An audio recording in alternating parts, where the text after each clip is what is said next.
Γεια σας παιδιά, όπα κάτσε, ναι, σήμερα το background πρέπει να είναι λίγο διαφορετικό. Ωραία, τώρα πάμε. Γεια σας, τι κάνετε? Ξεκινάει πολύ ξέρα το βίντεο, νομίζω πρέπει να αρχίσω να βάζω ένα intro ή κάτι. Αλλά τέλος πάντων, τώρα είναι η μέρα έτσι για να είναι ξέρα το βίντεο. Λοιπόν, σήμερα θα μιλήσουμε για, όπως ακούσατε και είδατε και στο τίτλο, για τον Hiroyuki Omori, ένας εργαζόμενος του JoJo Bizarre Adventures, όπως όλοι ξέρετε, φοβερός άνθρωπος. Αλλά δεν θέλω τόσο σήμερα να μιλήσουμε για τη ζωή του και ποιος είναι αυτός ο άνθρωπος. Θέλω να μιλήσω για τη δουλειά του, γιατί όταν έμαθα ότι πέθανε, όλοι ήταν σε φάση, εντάξει ρε φίλε, δεν ήταν ο μαγκάκα, δηλαδή δεν τρόμαξαν τόσο. Αλλά πίστεψέ με, αυτός ο άνθρωπος παίζει να είναι και πιο σημαντικός από το μαγκάκα του Τζότζο, ο οποίος ψόφο δεν έχει.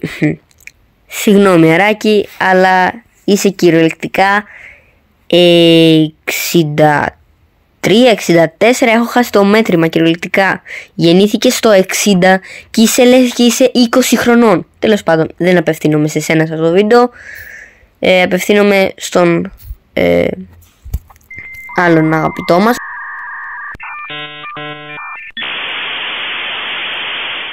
ο οποίος ο Ομόρι όλοι λένε ότι ήταν άχρηστος. Πίστεψέ με, είναι σημαντικότατος, γιατί ήτανε anime producer.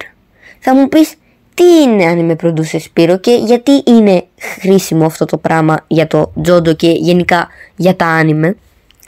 Λοιπόν, ουσιαστικά να το πούμε και στα ελληνικά, ήτανε παραγωγός animation ή παραγωγός κινουμένων σχεδίων, που τα anime δεν είναι κινούμενα σχέδια, αλλά ναι, τέλος πάντων. Ουσιαστικά αυτός ο άνθρωπος ήτανε το μεγάλο κεφάλι, είχε όλη την ευθύνη της παραγωγής του anime. Αυτός ο άνθρωπος διαχειριζόταν όλη τη σκηνοθέτηση και όλα τα τμήματα για να βγάλουν αυτό το anime, και αυτός ο άνθρωπος είχε την ευθύνη να παραδώσει το anime στην ώρα του και να δουλεύουν όλα με ροή. Γιατί, μπορεί να, να μην έκανε το manga, να μην είχε την ιδέα για το anime, δηλαδή να μην έβγαζε αυτός τις ιδέες, αλλά κυριολεκτικά άμα δεν ήταν αυτός, μπορεί να έχει πάρει κάποιος άλλος θέση του, αλλά το JoJo δεν θα ήταν έτσι. Και γενικά και εκείνος είχε λίγο την ιδέα για τα styles, που πολλοί έτσι βρίσκουν, λένε το JoJo είναι γκέι, είναι περίεργο, είναι cringe, σταμάτα. Το JoJo είναι μια χαρά.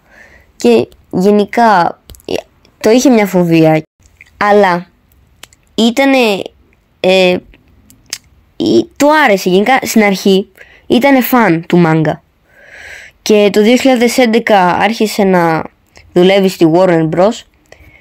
Και έτσι ανέβηκε αξιώματα και τέτοια, και εκείνος έλεγχε όλο το JoJo ουσιαστικά.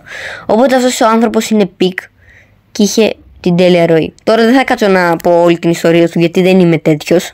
Sorry κιόλας, δεν μπορώ, βαριέμαι. Αλλά ναι, αυτός ο άνθρωπος ήτανε φοβερός και ήτανε τεράστιος φαν του JoJo. Γενικά δεν ξέρουμε από τι πέθανε. Πέθανε τη Κυριακή 16 Ιουνίου του 24, πρόσφατα τώρα. Απλά δεν είχα ανεβάσει βίντεο γιατί είχα εξετάσει και τέτοια. Και ναι, ήταν κρίμα για μένα. Αλλά στην αρχή εγώ τρόμαξα και νόμιζα ότι ήταν ο μαγκάκα, αλλά όχι, δεν είναι. Είναι ο Omori. Ουσιαστικά αυτός είχε το anime. Άλλο το μάγκα, άλλο το anime. Γενικά παίζει να υπήρχε μόνο μάγκα, μα δεν ήταν αυτός ο άνθρωπος. Το 2011 ξεκίνησαν όλα. Και φοβόταν υπερβολικά πολύ μην το μισήσει ο κόσμος, μισήσει το anime και εκείνον. Γιατί πίστευε ότι θα το θεωρήσουν περίεργο, αλλά ήθελε να δείξει κάτι ξεχωριστό και κάτι διαφορετικό σε anime design. Κάτι που δεν δείχνεται συνέχεια. Βέβαια ακολούθησε και το art style του μαγκάκα φυσικά, αλλά ήθελε έτσι να το δείξει πιο έντονα, γι' αυτό και τα openings λίγο είναι πιο διαφορετικά.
遺体が能力を引き出してくれている D4C のさらなる段階だ。ラブトレイン. Και γενικά αυτή τη δυναμικότητα που έχει το Τζότζο, αυτή την ομορφιά του Τζότζο που πολλοί δεν τη σέβονται, αλλά τέλος πάντων αυτή είναι ιστορία για άλλο βίντεο. Και γενικά αυτός ο άνθρωπος πρέπει να έχει τον σεβασμό μας, γιατί κράταγε μια ροή την τελευταία δεκαετία, την τελευταία 20ετία, κράταγε μια τέλεια ροή στο άνιμε του Τζότζο και γι' αυτό έχει βγάλει και 5 parts, 6 parts, αυτή τη στιγμή δεν θυμάμαι, έχω χάσει τα parts. How many parts does Jojo have? 8 parts, ναι. Συγγνώμη, έχω δει μέχρι τα 6. Μη με δείρετε, έχω δει μέχρι τα 6, θα τα τελειώσω και τα άλλα. Απλά κοιτάω άλλα άνιμε. Πίκο.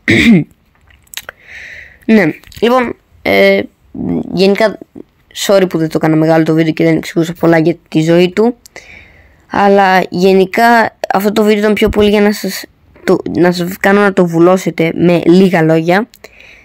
Και δεν γνωρίζουμε γιατί πέθανε, αλλά μάλλον από ηλικία, λογικά. Δεν ξέρω, ήταν μεγάλος, 64. Και εντάξει, πιστεύω έζησε μια καλή ζωή και rest in peace. Και ήταν και πιο παλιά director, όπως και στο Robot Carnival το 1987 από το AAPPP, που το AAP ήταν ένα animation studio το 1984 και ήταν από τα πρώτα στούντιο του Τζότζο, αλλά έκανε και άλλα αυτό παλιά. Αλλά ναι, γενικά αφιέρωσε όλη του τη ζωή στο να κάνει το Τζότζο ωραίο και ένα σταθερό άνιμε με δυναμικότητα. Ακόμα κι αν φοβόταν ότι πολλοί θα τον μισήσουν και θα μισήσουν τη δουλειά που έχει κάνει. Αλλά ναι, respect σε αυτόν τον άνθρωπο. Ελπίζω ο Μόρι να πολεμάει τον Δίο στον ουρανό. Ναι, και λογικά θα συνάντησε και τον πρώτο Τζότζο, το Jesus Christ. Αλλά ναι, rest in peace. Και παρακαλώ μην λέτε κακά πράγματα για αυτόν, και ότι εντάξει δεν μας νοιάζει, δεν είναι και ο μαγκάκα και σιγά το άνιμε τον Τζότζο, ποιος το βλέπει. Φίλε, είναι ωραίο. Είναι ωραίο. Όσο περίεργο κι αν είναι, το αγαπάμε. Οπότε ναι. Επίσης τέλος, ξέχασα να πω πως ο Μόρι θεωρούσε τον Τζότζο μια δύσκολη δουλειά, γιατί του το είχαν βάλει ως task να το κάνει στην αρχή όταν άρχισε να δουλεύει. Ήταν φαν του μάγκα, αλλά στην τελική άρχισε να δουλεύει εκεί και το θεωρούσε πολύ δύσκολο για να το κάνει, γιατί είχε δύσκολο design. Αυτό. Γεια σας, είμαι ο μελλοντικός Σπύρος από το Edit. Λοιπόν, άμα θέλετε να δείτε κι άλλα βίντεο που να λέω για anime πράγματα και να μην τα αναλύω σωστά, κάντε με subscribe ή ξέρω εγώ, κάντε με αναφορά στο YouTube, ξέρω εγώ. Γεια σας.